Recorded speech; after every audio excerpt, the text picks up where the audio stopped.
Hi everyone! In this topic, we'll be discussing nuclear chemistry. We'll be looking at the three most common types of radioactive emission, which are alpha particles, beta particles, and gamma radiation.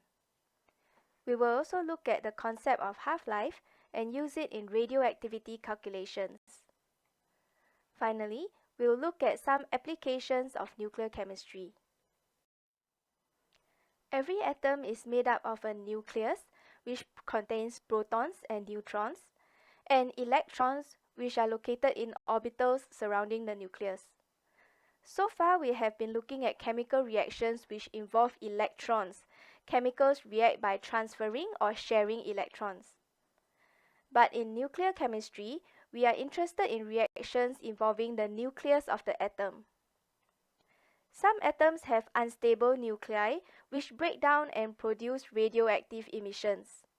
Three common types of radiations are alpha, beta, and gamma radiation. Let's look at alpha radiation first. The nucleus of an unstable atom may disintegrate by losing an alpha particle, which is made up of 2 protons and 2 neutrons. An alpha particle is also the same as the nucleus of a helium atom, because helium also has 2 protons and 2 neutrons. So, an alpha particle can be written as He, which stands for helium, or alpha. The number 4 is the mass number.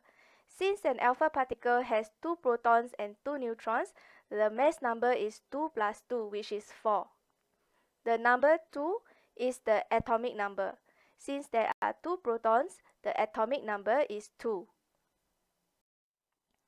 Let's look at how to write nuclear equations for alpha decay. In the nuclear equation, the total mass number and atomic number on both sides of the equation should be equal. So, if radium-224 decays to release an alpha particle, the resulting atom form will have a mass number of 224 minus 4, which is 220, and an atomic number of 88 minus 2, which is 86. By looking at the periodic table, you will find that the element with an atomic number of 86 is radon. Similarly, for the next two alpha decay reactions, notice that when an atom undergoes alpha decay, the mass number will go down by 4 and the atomic number goes down by 2.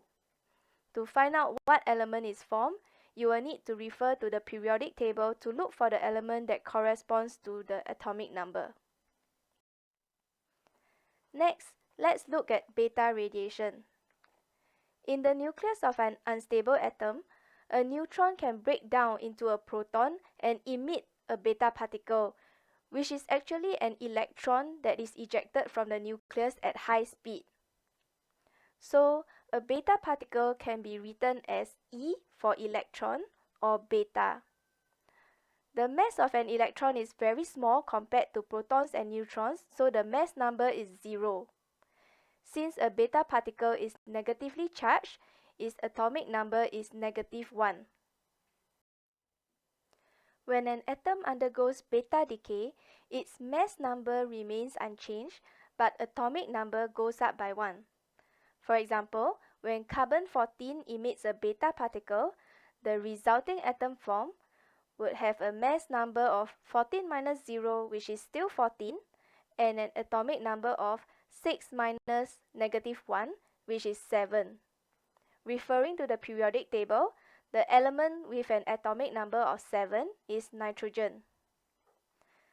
Similarly, for the subsequent examples, you can see that when an atom emits a beta particle, its mass number remains unchanged, but the atomic number goes up by 1. To find out what element is formed, refer to the periodic table to look for the element that corresponds to the atomic number.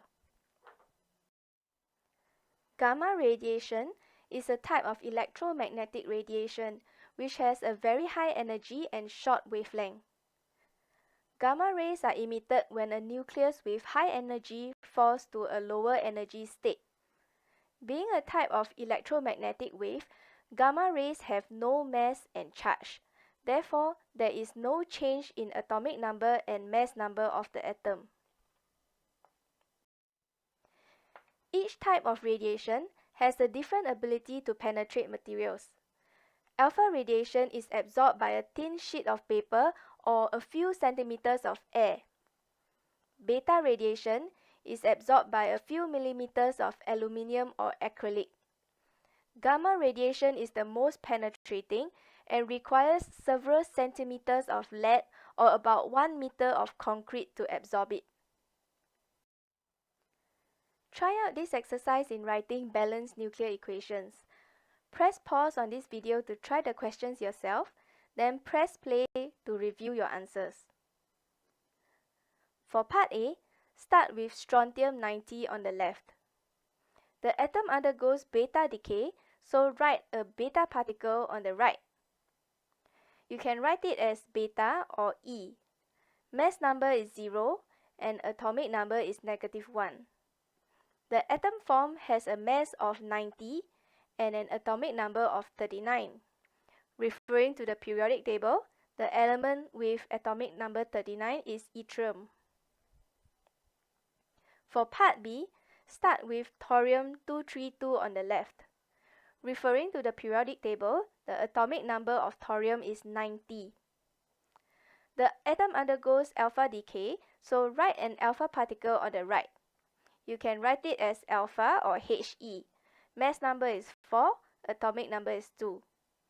The atom form has a mass of 228 and atomic number of 88. So referring to the periodic table, the element with atomic number 88 is radium. Now let's look at the rate of radioactive decay. Radioactive decay follows first-order kinetics. Reactions with first-order kinetics have a constant half-life. In radioactive decay, the half-life is the time taken for half of the nuclei in a sample of the radioactive isotope to decay.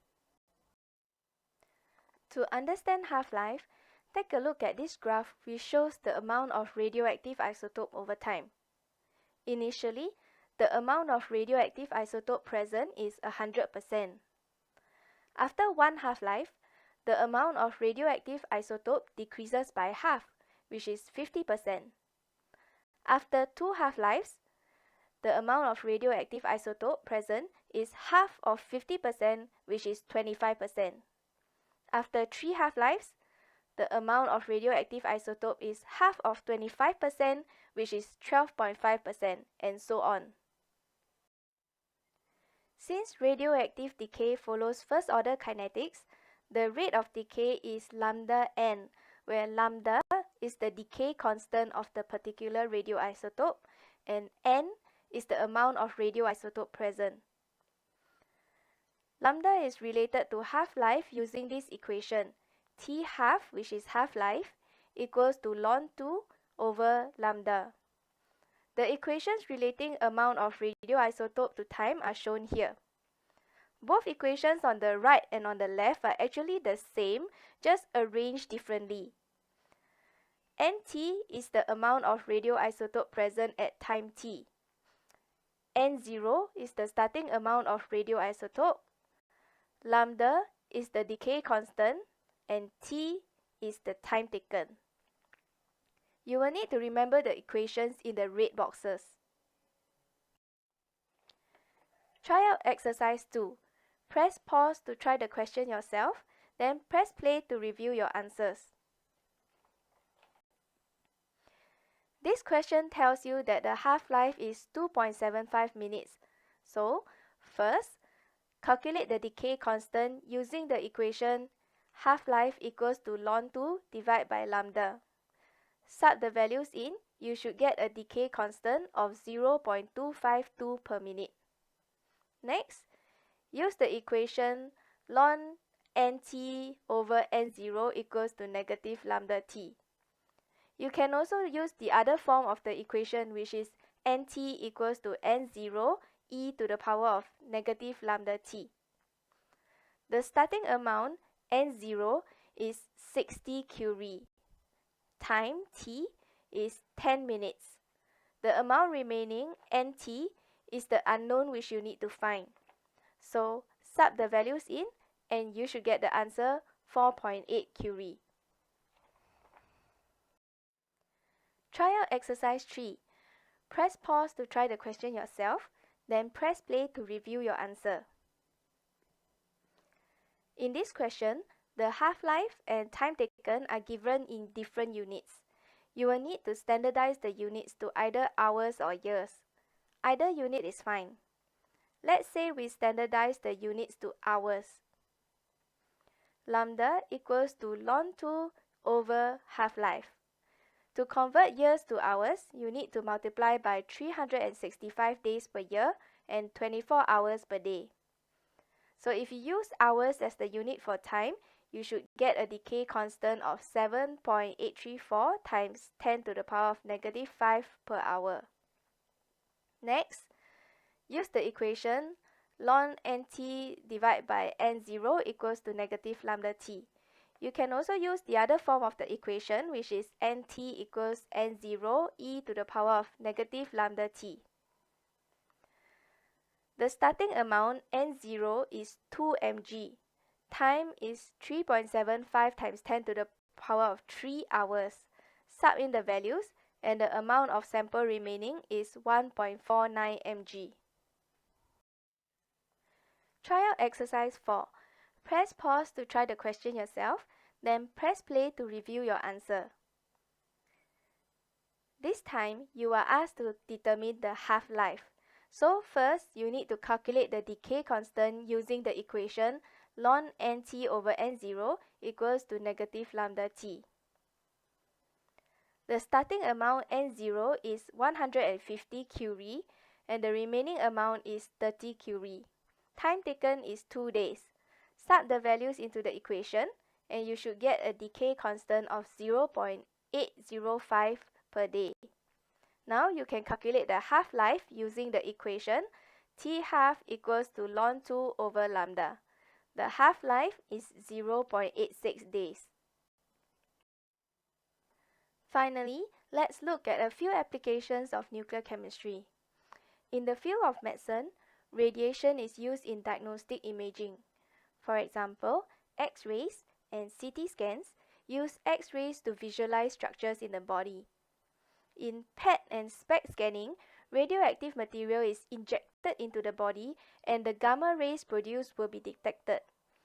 The radioactive material has a very short half-life, so it is not too harmful to the body. Radiation can also be used in the treatment of cancer. High-energy radiation such as X-rays and gamma rays is used to kill cancer cells. Another use of nuclear chemistry is to determine the age of an object that contains organic material. Carbon-14 is a radioactive isotope of carbon, and it exists in small amounts in our environment.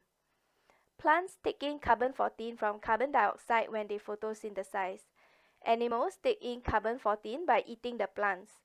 When the plant or animal dies, it stops exchanging carbon with its environment, and the amount of carbon-14 starts to decrease as it undergoes radioactive decay.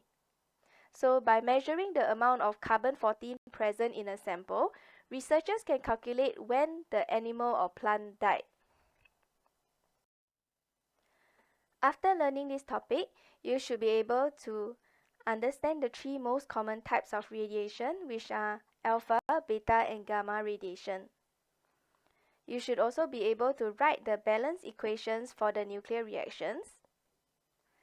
You also need to know how to perform calculations related to half-life and be able to describe some applications of nuclear chemistry.